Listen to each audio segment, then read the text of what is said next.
மகா கும்பாபிஷேகத்திற்கு தயாராகி வரும் அயோத்தி ராமர் கோயில் கட்டுமான நிலவரம் குறித்து எமது சிறப்பு செய்தியாளர் ஹரிஹரன் தரும் கூடுதல் தகவல்களை காணலாம்.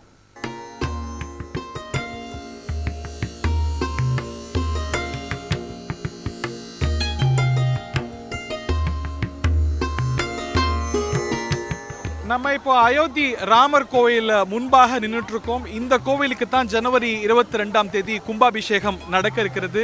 கேமராமேன் பிரதீப் சௌஹான் காமிக்கிறார். கட்டுமானம் இறுதி அடையக்கூடிய பகுதிகளை பார்க்கிறோம். ஜனவரி 22ஆம் தேதி இந்த கோயிலுடைய கும்பாபிஷேகம் என்றாலும் இந்த கோயிலுடைய ஒரு பகுதி தான், அதாவது பிரதானமான பகுதி. நீங்க திரையில பார்க்கலாம், பிரதீப் சௌஹான் காட்டலாம். அந்த பகுதியில தான் கோயிலுடைய கர்ப்ப கிரகம் அமைந்திருக்கிறது.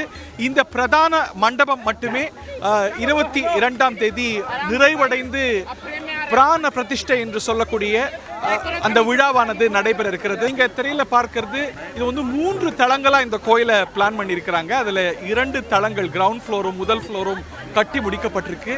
கட்டி முடிக்கப்பட்ட அமைப்புகள் அப்படின்னு பார்த்தா 5 மண்டபங்கள் இந்த கோவிலை சுற்றி, இந்த கிரகத்தை சுற்றி இருக்க போகுது. அந்த 5 மண்டபங்கள், ரங்க மண்டபம், கூடு மண்டபம் என்று ஒரு 5 மண்டபங்கள், பிரார்த்தனை மண்டபம், நாட்டியத்துக்கான மண்டபம் என்று ஒரு 5 மண்டபங்கள் இதை சுற்றி இருக்குது.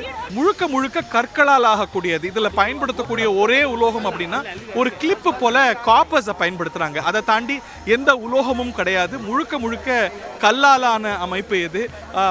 நாட்டுடைய பல்வேறு பகுதிகளுடைய கலாச்சார அம்சங்களை பிரதிநிதித்துவப்படுத்தக்கூடிய அமைப்புகள் இருக்கு. இது பிரதான கோவில். இந்த பிரதான கோவிலை தாண்டி உப கோவில்கள் நிறைய இங்க உருவாக போகின்றன. பெர்கோட்டா என்று சொல்றாங்க. அதாவது என்னன்னா, நம்ம தமிழ்நாட்டில் ஒரு பெரிய கோவில் பிரகாரம் இருக்குல்ல, அதை மாதிரி கட்ட போறாங்க. அந்த பணிகள்லாம் அடுத்த கட்டம். அந்த பர்கோட்டாவை ஒட்டி 6 உப கோவில்களை உருவாக போறாங்க.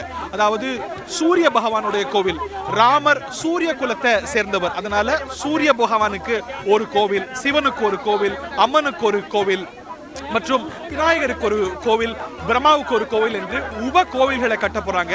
அதை சுற்றி ராமாயணத்துல முக்கிய பாத்திரங்களாக இடம்பெற்றிருக்கக்கூடிய முக்கியமான ரிஷிகள், வால்மீகி, வசிஷ்டர், பெண் ராமருக்கு பெரிய அளவுக்கு அவரிடம் விமோச்சனம் பெற்றதாக, அவரால் புண்ணியம் பெற்றதாக கருதக்கூடிய சபரி மாதா, அவரால் பாப விமோசனம் பெற்ற அகலிகை, இவங்களுக்கெல்லாமும் உப கோவில்களை கட்ட போறாங்க. ஒரு பெரிய ஜட்டாயு சிலை அமைக்க போறாங்க. இந்த கோவில் கட்டுமானம் அப்படின்னு பார்க்கும் பொழுது இது வந்து ஒரு வட இந்திய கட்டமைப்பு. ஒரு சோமபுரா குடும்பம், குஜராத்தை சேர்ந்தவங்க கட்டினாலும் கூட, பிரதானமாக அப்படி ஒரு அமைப்பு இருந்தாலும் கூட, இந்தியாவுடைய பல்வேறு கோவில்கள் இருக்கக்கூடிய பெஸ்ட் பிராக்டிசஸ், அதனது சிறப்பு அம்சங்கள் இதெல்லாம் உள்ளடக்கியதாகவே அவங்க உருவாக்கி இருக்கிறாங்க. பர்கோட்டா என்று சொல்லக்கூடிய பிரகாரம், இவையெல்லாம் மற்ற உப கோவில்கள், அவையெல்லாம் முடியறதுக்கு இன்னும் காலமாகும். இந்த கோவில் தான் நாடு முழுக்க பேசு பொருளாக இருக்கிறது. தந்தி டிவிக்காக இந்த கோவிலிருந்து உங்களுக்காக ஒளிப்பதிவாளர் பிரதீப் சௌஹானுடன் ஹரிஹரன்.